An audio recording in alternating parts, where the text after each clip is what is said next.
Good evening. This is Gary Kavanagh here on TRSI on Gript. We have today a guest in with us. I'm here with Colin Wright, PhD, an evolutionary biologist, and an assistant editor at Quillette. Colin, it's a pleasure to have you on. Hey, thanks for having me on. I appreciate it. I wanted to, I wanted to have a chat with you because I recently saw an article that you had put up where you were talking about the Jk Rowling controversy. Now, for those who aren't aware, Jk Rowling recently came out with a couple of tweets that then became a full article, which we actually published on Gript, about her views on sex, effectively. And she faced an immense amount of pushback for that. You wrote an article coming off that, saying that she was correct, roughly, in what she was saying. But I mean, before we get into the content of the article itself, I was just curious why you decided to get involved there at all, because this is not an area that's going to win you many friends. Yeah, that's definitely true. I guess the biology of biological sex, or addressing this sort of pervasive sex denialism that I've been seeing sort of growing over the years. I got interested in this just a couple of years ago. I sort of saw it creeping more and more. It usually started out actually as people making a distinction between sex and gender. They would often say that, sex is the biological part of male and female, and then gender is the sort of way that people identify or express themselves. There's many different definitions of that. And I was always on board with that. But then there was sort of this sleight of hand that was done where they were saying that, well, not only is gender something that you can identify into and is a spectrum, but then so is biological sex, and that you can identify into a sex category the same way you can identify, into a gender or a political party type thing. You can just say what you are, and then that's exactly literally what you are. So that's the debate I've been sort of wading into, for better or worse, over the last few years. And I got interested in it mainly because I think there's a lot of harms that go hand in hand with denying biological sex. And then Jk Rowling sort of threw her hat in there as well, with the Maya Forstater case, where she lost her job because she had this opinion that one cannot change their sex, that biological sex is a legitimate way to categorize people, and then a judge ruled that that belief was not a philosophically respected belief that she can have. And so things have just been getting pretty nuts. And Jk Rowling then sort of commented on Maya Forstater's case, saying that, this is really absurd that someone's going to get fired for saying that biological sex is real. Then she followed up with some other tweets talking about, her experiences and why she thinks we need to focus on biological sex as being important, and this is just distinct from, being trans, and that we can look at gender identity and biological sex as two different types of phenomena. So I had actually written the article before. It was scheduled to be released in about the same week that Jk was talking about her stuff, and then it was just going to come out on its own. It was just going to say "Sex is not a spectrum" was the original title, and then Jk Rowling started her new wave of tweets, and we decided to sort of, okay, we can capitalize on this moment. Let's change the title and change the intro and have this directly relate to what Jk Rowling is talking about. So it was just really fortunate timing that she started talking about this stuff around the same time that we were going to be releasing this article. Anyway.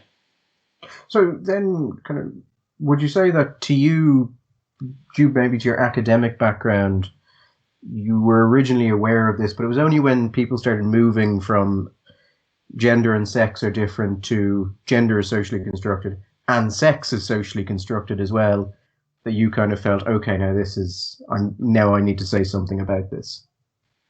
Yeah, so I've always been sort of interested in the meta, questions relating to science. I'd always been sort of very active in the debate between evolution and creationism and intelligent design. And I've just always been sort of someone who tried to champion science and distinguish it from non-science and pseudoscience. And I just saw that this was an example of pseudoscience and science denialism coming from the left instead of the evangelical Christian right or something.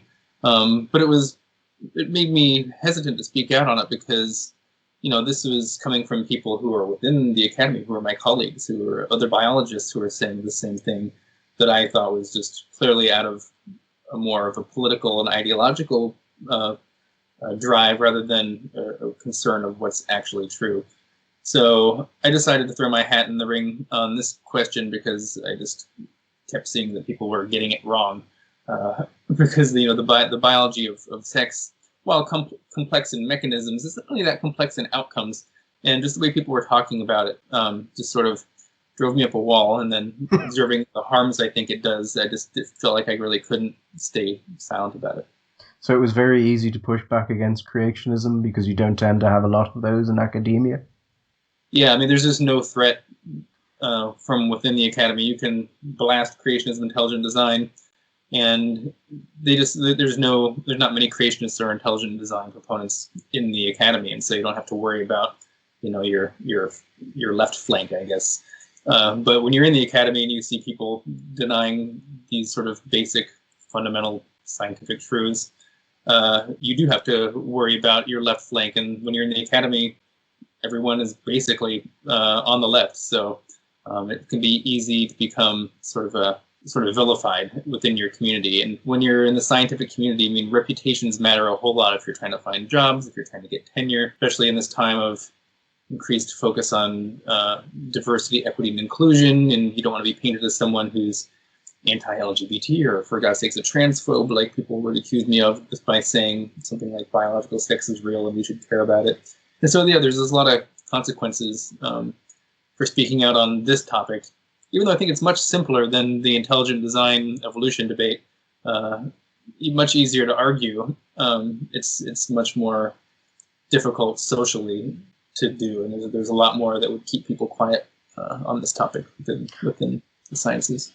So why do you think that the response from academia on this has been so one-sided? Because I've noted that myself, and it actually quite surprised me. Originally, I thought it was just an extension of the kind of idea of the blank slate, the tabula rasa.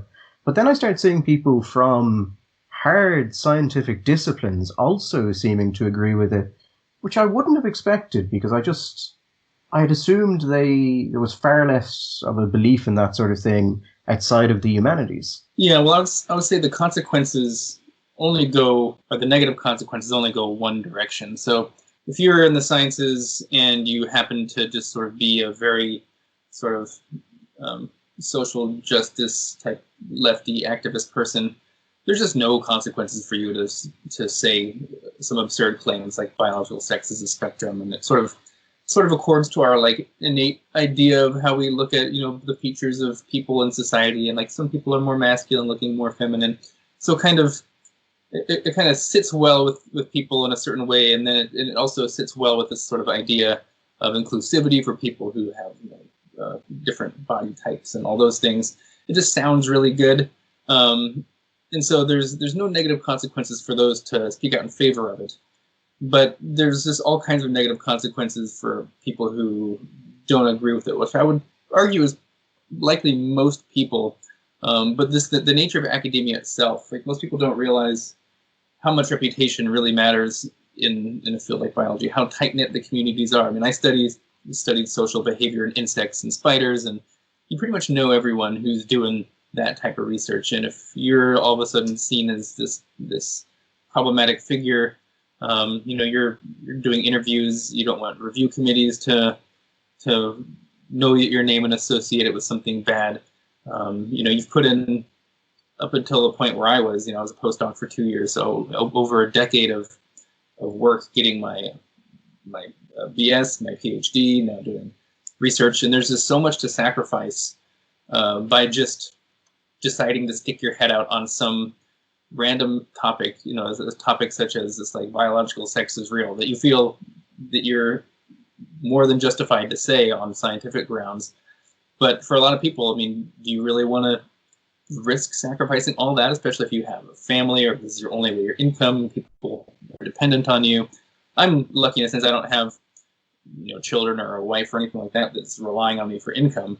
So I was, in a sense, kind of free from a lot of those restrictions people might place on themselves for speaking up. But it still likely contributed to sort of tainting my academic career. I'm sort of lucky in the sense that me doubling down so hard on that and just opened up other doors that I wouldn't have had before. But that's maybe not an option that is open to most people. So most people, it's just easier just to remain silent. So when you started talking about this, could you sort of feel the academics around you kind of just pulling back, kind of saying, look, why are you making this an issue? Just whatever you think, you don't need to publicly tell people it and draw attention kind of thing. Yeah, and it's not even just a feeling of it too. It's I had very, very close friends and colleagues who I published papers with who sent me, a text message in the morning saying, hey, Colin, people are asking about our relationship because we've co-authored papers together, papers on the behavior of spiders, just so we're clear, spiders and ants, nothing controversial. And people are reaching out to them and saying that, well, we noticed that you were in grad school with them and you were published papers with them, and they're just basically subjecting them to some sort of like struggle session and saying, what is your opinion on Colin? Do you agree with the things he said? You're his friend. You speak about him. You were on papers with him, and he sent me this message saying that I need to denounce you publicly because I'm getting too many of these emails from friends and colleagues questioning my relationship with you, and so this is something I need to do. And he's like, sorry, I have to do it, but it's just gonna cover his own butt in his career. And it wasn't so much. I wasn't upset that he wanted to denounce my views. Like, I'm more than happy to have even a close friend publicly say I disagree with Colin on X, Y, Z. But the most troubling part of it was the fact that he felt pressure from colleagues in his field that were sort of looking at him with a side eye, and he was worried that just me doing unrelated things is just going to give splash damage onto his career. And so that kind of shows you the social pressures. You don't even have to say anything controversial. If you're just on a paper with somebody, a paper on spider behavior with someone who's controversial or whatever, you feel the need that you're going to start feeling the pressure too. This guilt by association is just really getting out of hand. So you were less poisonous and more sort of radioactive. Yeah, definitely. Like, everyone sort of near me felt the need to distance themselves from me, and a lot of people at Penn State, where I was postdoc, the diversity committees were contacting my PIs in my lab, and students were saying that they felt unsafe because that said my Wall Street Journal article was denying the existence of non-binary people, and it was an attack on trans individuals, and they didn't feel safe on campus knowing that I'm working there, like as if I'm going to assault people on campus. I mean, I just wrote an essay, and otherwise I was just in my lab playing with ants. Like, just the idea that they should feel unsafe because I just wrote an essay is ridiculous. We hear a lot of talk about sex and gender and the difference between these things, but it's usually laymen talking about it. Biology is your area. This is the area you specialized in. It's where you got your doctorate. So I'm just curious, to you, what are gender and sex, and what is the difference between them? What do they actually mean to you? So, yeah, I think it's one of the most confusing topics that we have, or at least the conversations always devolve when we talk about, especially gender, because gender really has so many different meanings that are being thrown around in public discourse right now. You have sort of this radical feminist definition of gender that is seen as sort of a social construct, sort of the societal norms and expectations that we place on individuals based on their biological sex. So sort of group stereotypes that are sort of passed along, and they're culturally generated. So like the idea that if a male is acting more feminine, then they're called names. They're called like a girl. They're called all sort of the pressure to conform to sort of stereotypical ideas of masculinity and femininity. And then you have other people who talk about gender as being these innate, evolved behavioral differences between males and females. Sometimes that's how people use gender. Then there's the psychological sense that of gender is a sort of an internal sense of yourself as a male or female, or how you identify the stereotypes. And this is sort of similar in the trans community where how they define gender. And then now you sort of have this Tumblrized idea of of gender, which is just an identity, and it comes down to just what you assert you are. And there's a list of 100 genders, like neutrois and bigender, gender fluid, and all these. And these are just sort of these internet made-up categories that really don't have a lot of clinical relevance in a sense. They're just sort of a trendy thing. So whenever you see people talking about gender online, the reason the conversation just completely devolves is because everyone thinks they know what gender is, but they're all using different definitions, and so they just talk past each other, and it just turns into a huge mess. So I don't personally have a definition of gender. I just, whenever someone uses the word gender, I just say, I'm just interested in the concept behind the word, so I'll just say, like, what's your definition of gender? Because I don't want to get hung up on the semantics. I just care about what they mean when they say it. But where I do draw a line is when I talk about biological sex and what male and female are, because this is the realm of science now, and this is where we need to be precise about what these are. Male and females are biological categories that relate to sort of the way your bodies are organized around producing a certain type of sex cell, basically. So I try to keep that as distinct as possible. I try to be pretty distinct about male and female and what those are, and then when it comes to gender, I just ask people what they mean by gender. The same way if someone were to ask me if I believe in God or something, I would ask, well, what do you mean by that? Because there's so many different definitions of God out there. Who knows? If God is energy, then sure, I believe in energy, so now I believe in God. I see the same way with gender. There's just so many conflicting definitions out there that it's hard to know where to start. It used to be that when people talked about gender and transgenderism, there was a sort of sex is binary and transgenderism is where a person is male, but they think they're female or present as female. And then over time, that started to become sex is a spectrum and transgenderism has to be widened substantially, and you start getting more people talking about non-binary and things like that. So I suppose the question there would be to you is, I suppose as a biologist, is sex binary or is it a spectrum? Sex itself is a binary in the sense that there are only two sexes, and intersex individuals are not a third sex. So there's sort of a mistake people are making when a biologist says that there are only two sexes or that sex is binary. What they're not saying is that every single human on Earth can be unambiguously classified as either male or female. That's not what we're saying. We're saying, some intersex people exist who have genitals and primary sex organs that may fall somewhere between, that might not be easily classifiable or, objectively able to be placed in either category. Okay, some of these individuals exist who might defy an easy classification. But for the vast majority of humans, they can be easily categorized as male or female. And the existence of some ambiguity for less than 0.02% of the population doesn't negate the existence of the fact that the vast majority are either or. So if you have a determinable sex, you're either male or female. So in that sense, sex is binary, whereas human body types, I guess, generally are not binary. If that makes sense, I guess. Because there's only, sex is sort of broadly defined as a concept as individuals who produce either sperm or ova. So males are in the organisms that produce sperm. Females are defined, in a broad sense as individuals that produce ova. But that's sort of just a general kind of a concept of biological sex. But when we actually go and sex the individual organisms, flesh and blood individuals, well, not all individuals produce sperm or ova. Like prepubescent males don't.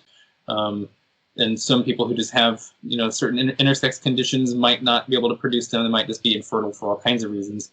Postmenopausal women, for instance, they no longer ovulating and producing eggs. But these people still have sexes. Like we can still tell a prepubescent male is a male, even though they don't produce sperm yet. That's because with individuals, we define their sex as sort of how their bodies are organized around the production of either sperm or ova, which is the presence of either testes or ovaries, basically. So that's sort of the broad way to think about biological sex, is that sex itself is binary. Human body types in general are not, if that makes sense to you. One of the things Yeah. I hear brought up is that there's no simple, individual, single way to tell what sex someone is, assuming that you can't guess off secondary sex characteristics. Which occurs, is there any way to just simple test to tell what sex a person is? Yeah, so the single trait that will definitively tell you if someone is biologically male or female is whether they have developed ovaries or testes, basically. Now, that doesn't mean that there are some edge cases where people might develop ovotestes or some ambiguous gonads that aren't fully differentiated. And in some rare cases, you might not be able to say this individual is definitively male or female. But that doesn't mean that when someone does show that someone has clearly identifiable testes or ovaries, they are male or female. They can be easily classified into these categories. So the existence of these edge cases doesn't negate the existence of these real categories based on primary sex characteristics, so the type of gonad that they have. To what extent do you think that gender is influenced by biology? Do you think they're very strongly linked and that there is a sort of sexual determinism there? Or do you think it's a much looser or kind of more spread out depending on the individual sort of thing? Yes, so if we're using gender in the definition of sort of evolved behavior differences or just behavioral differences in general that we see, I would say, yeah, absolutely, your sex is going to influence the way that you behave. I mean, we see this in other species too, where they have, males and females, and I don't think we think that, meadow voles have patriarchy or different types of socialized ideas of masculine and femininity that's being handed down, right? But we do see these common trends of males and the influence of testosterone and just about every mammalian species you can think of that lead to differences in behavior. And we see the exact same behavioral differences that we would predict based on general mammalian trends. We see these show up in humans as well, the same behavior differences in our closest primate relatives. So this notion that we don't have any sort of evolved sex differences or they're purely the result of social factors, you would have to just think that, maybe we had them before because, our common ancestors all have these, and somehow over time we uniquely lost all of those innate traits, and then somehow social factors recapitulated all of those exact same traits that we used to have, but it's somehow not innate now, but it just so happens to align perfectly with the innate factors we see in other species. So that's just like this huge circuitous way to go around it and try to insist these are social factors, where if you just do the more sort of scientifically parsimonious take, it's like, well, maybe we inherited these behavioral differences from a most recent common ancestor, and it just makes more sense if you just place ourselves within the animal kingdom and you can just look at us as just another primate, just another mammal, and you can make the predictions about how we should behave and based on our sexual dimorphism, and it's just we are very typical of most primates and mammals in that sense. I have started to hear a lot more said amongst the general public about things like Cordelia Fine's work, stuff like testosterone rex in that area. Yeah, so she is definitely one of those activists that tries to deny the existence of these sex-related differences. And what they usually do is it's sort of this fallacy where they look at the overlap in behavioral differences between males and females, or the influence of testosterone. And they'll say, like, testosterone in some males is really high and they're not aggressive, and some testosterone is really low in females and they're aggressive. And so they use this notion that because there are outliers and individuals who don't fit the general trends, because the distributions are overlapping between males and females on certain traits, that you can't say anything definitively about males or females.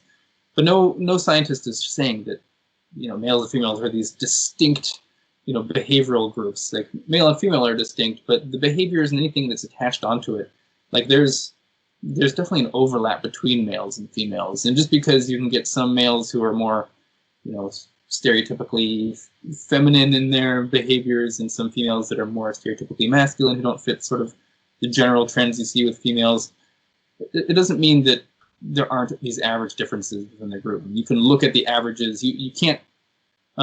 Basically, what they're saying, they're trying to use individual data points to dismiss group level phenomenon. That's just not how.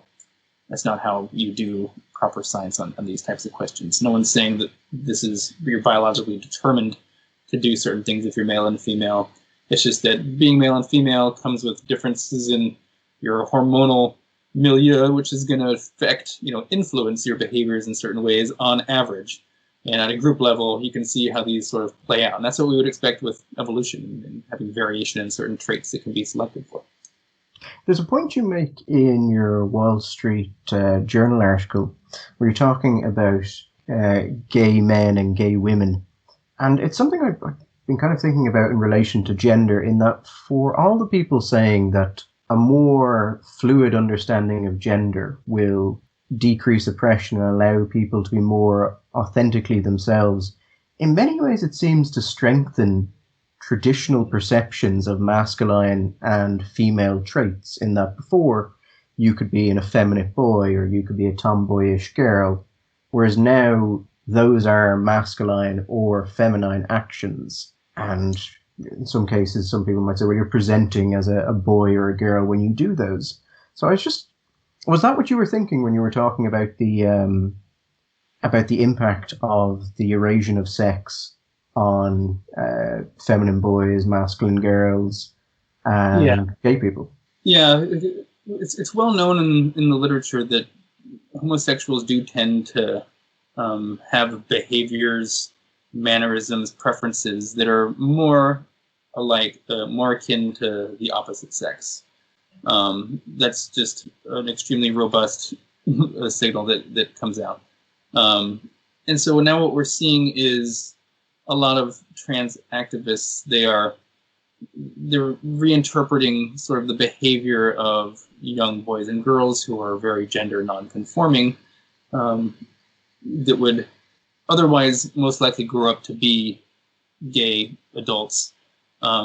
They're sort of putting them down a pathway and making them sort of question their biological sex instead.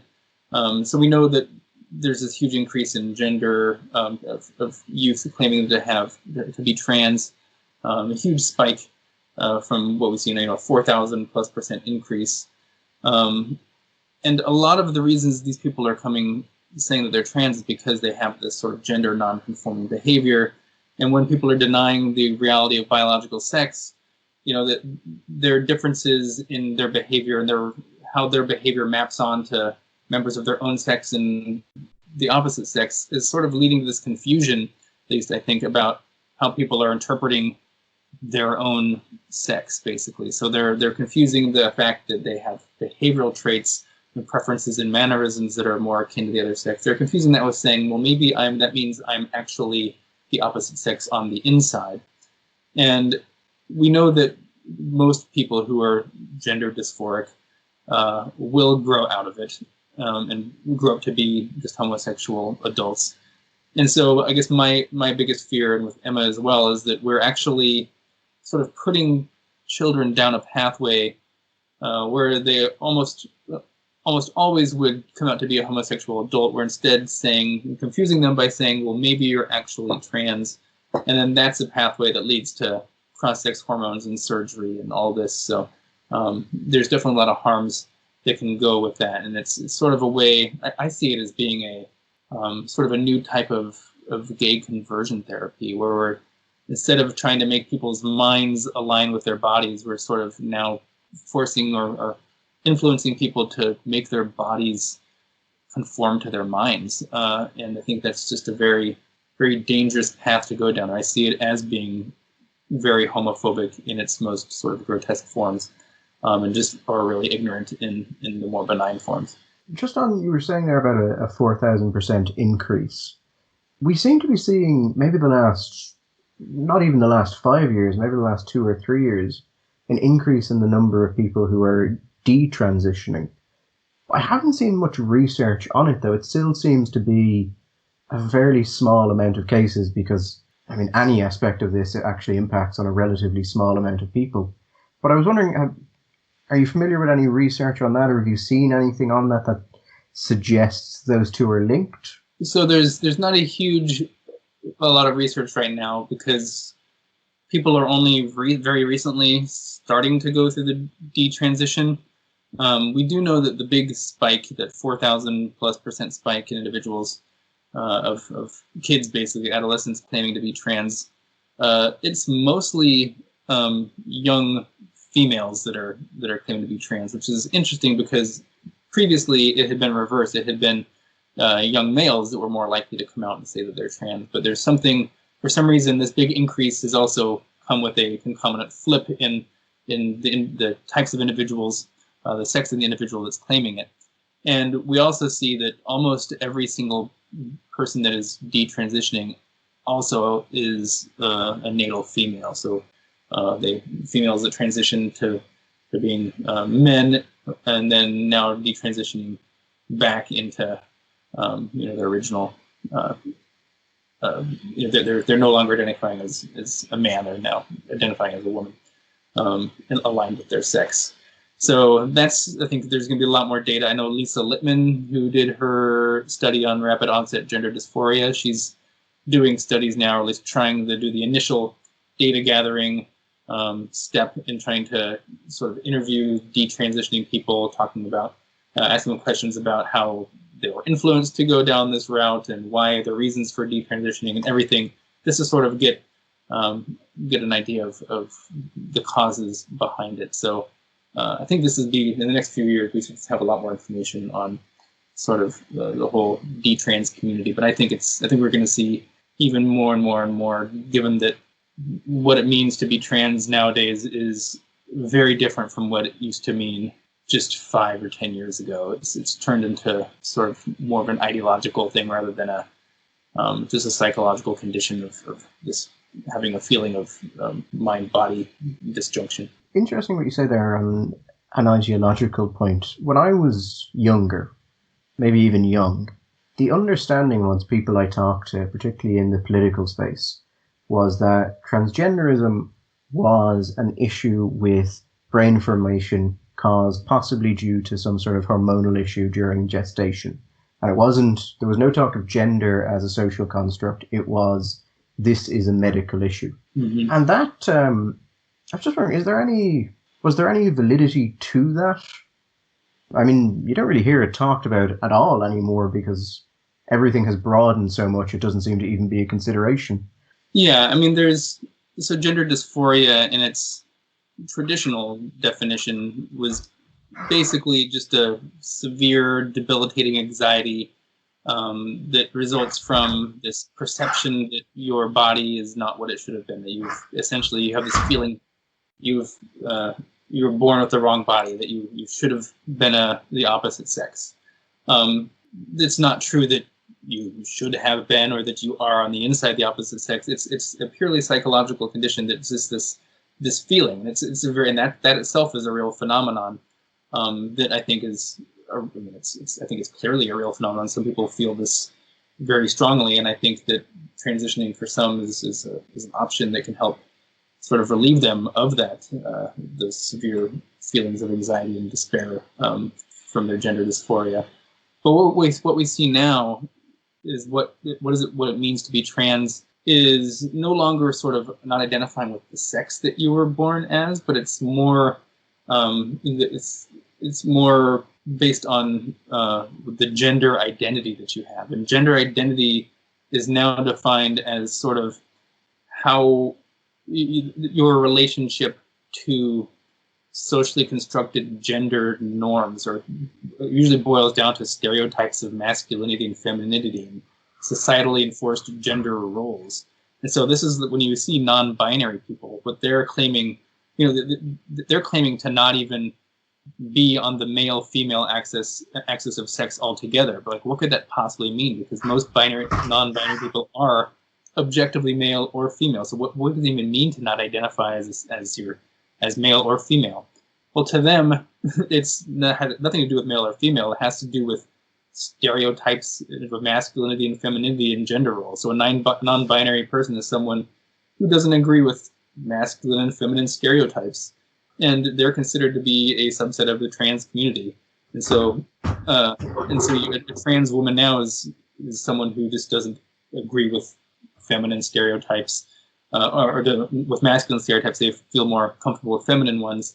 But it's a drastic change from the previous idea of just this anxiety of feeling I've been born in the wrong body to what it is now, which is just like not identifying with gender stereotypes, which is crazy because I think most people don't identify with the most drastic caricature of their sex, the pure gender stereotype. I sure don't. I don't consider myself to be, the most masculine person in the world. I'm not aggressive. I'm not. There's so many stereotypical masculine things that I don't fit into, but that doesn't mean that I'm trans. But according to them, I guess I would be in a sense, or at least non-binary, since I don't identify with any of these certain stereotypes.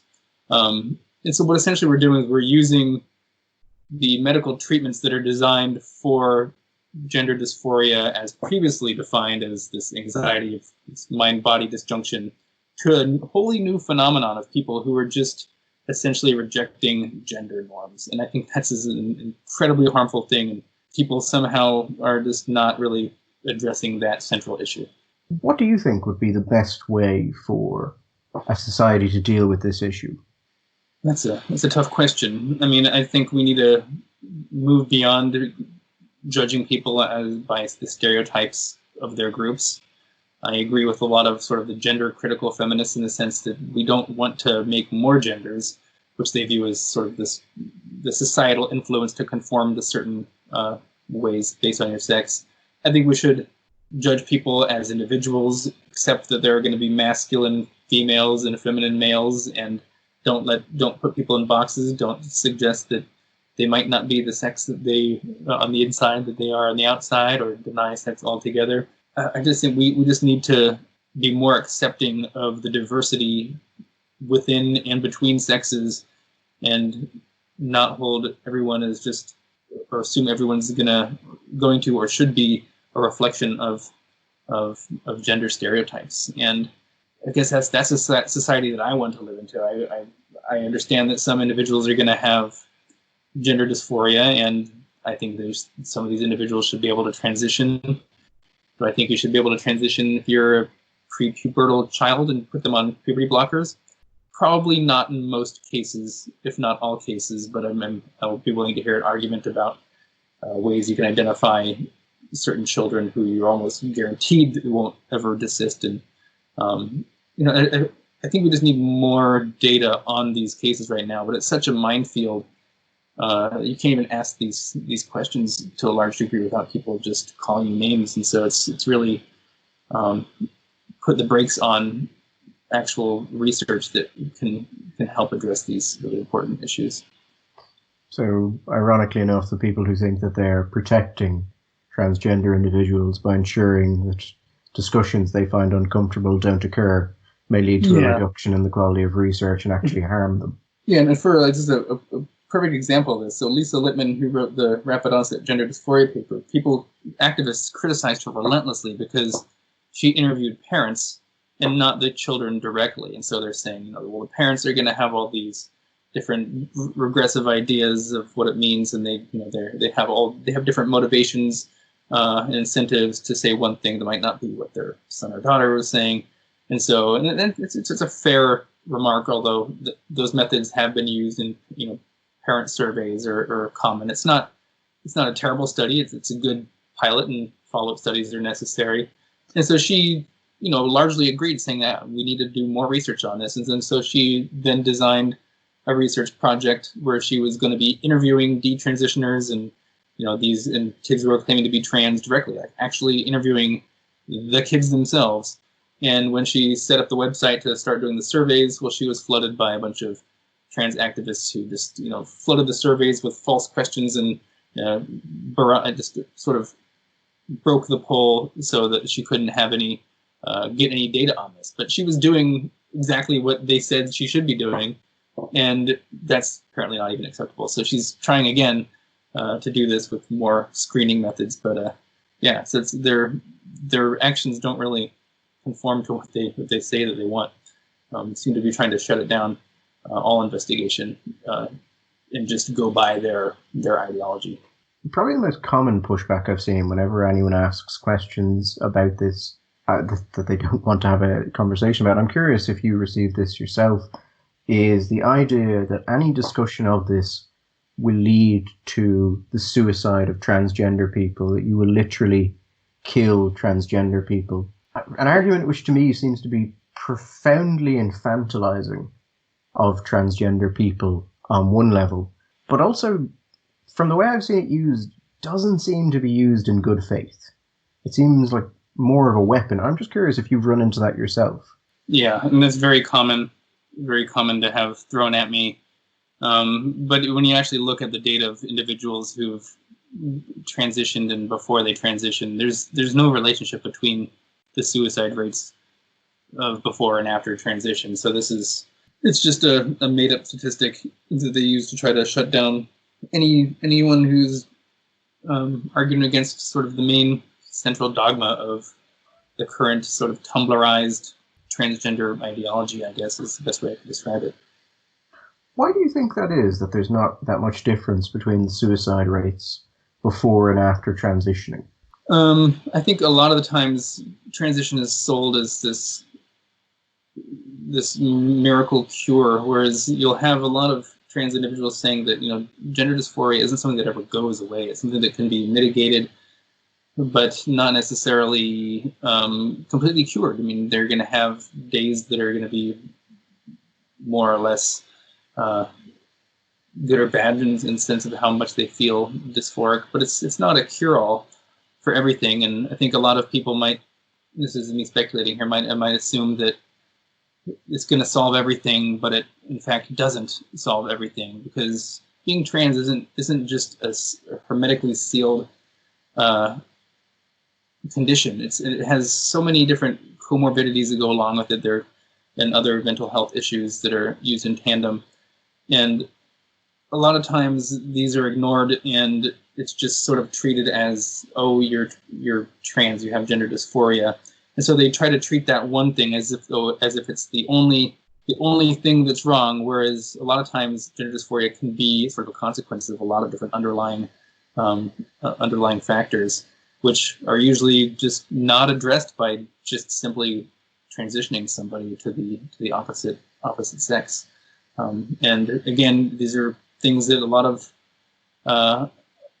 of physicians are bringing up, but are getting slammed for even saying, because it's considered to be transphobic, because it's maybe to question their gender dysphoria, or the mechanisms leading it to it is to deny their existence and is to be transphobic in and of itself. So we see a pattern here of sort of shutting down all inquiry that could actually lead to helping certain individuals who are quite vulnerable now. One of the areas where I think we've seen sex and gender become very blurred altogether has been athletic competition. I have seen some very odd things in the field. I remember reading a medical report on a transgender woman which said she had increased bone density versus an average woman, but that wasn't seen to give her any competitive advantage. And that was in relation to an MMA fight, during which she shattered the eye socket of her opponent. Now, we seem to be seeing the international organizations move in a direction of limiting testosterone and things like that. There was a period there where we had a very odd period where female sporting records were just being broken all over the place. And there seemed to be very few people going, that may be an issue with transgender athletes. Was that something you paid any attention to, or is it a field that's of any interest to you? What's going on in athletics?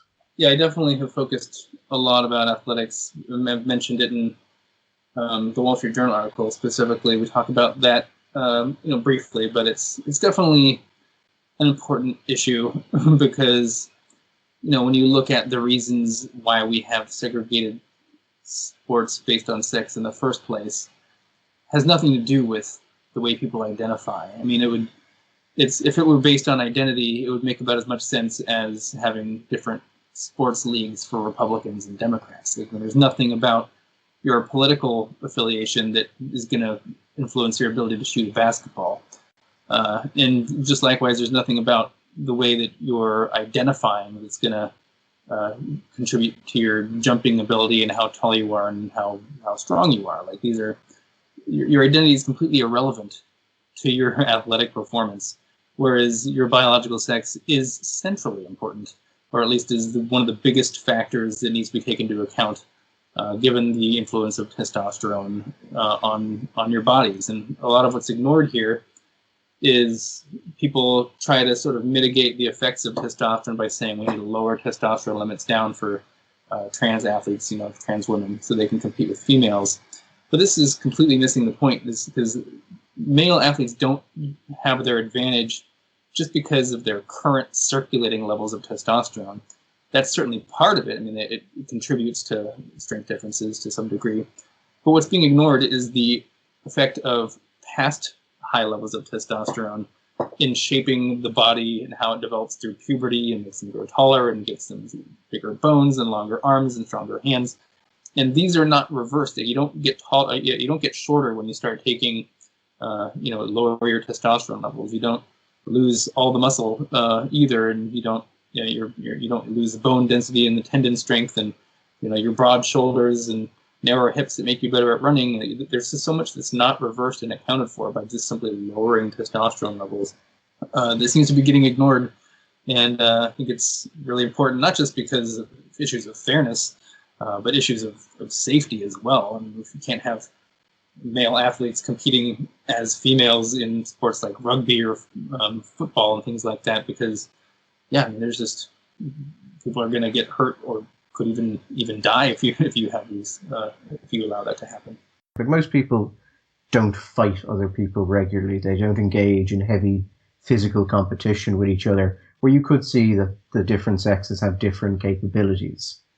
But with athletics, the differences are very obviously clear. You can see them immediately. You can compare the race times of the fastest female athletes with male. So I would have thought it would be the last place you'd see quite a widespread acceptance of this idea, but in fact it seemed to be one of the first areas. Yeah, I think an issue people have is they're looking at sort of their everyday experience, and people know that males are taller and stronger on females than average, but everyone knows, a really athletic girl in their lives in their high school, or several girls who are faster than most of the males, or who are taller than a lot of males, and people know a lot of males who are particularly scrawny and short and aren't very good athletically. And so people use this and say, like, well, I know that one girl in my high school who was like really, really good at basketball, and she was better than a lot of the guys were. And these individuals happen. I mean, if you're talking about just your general everyday experience, there is overlap, but because the people we see tend to be towards the center of the bell curve, of abilities.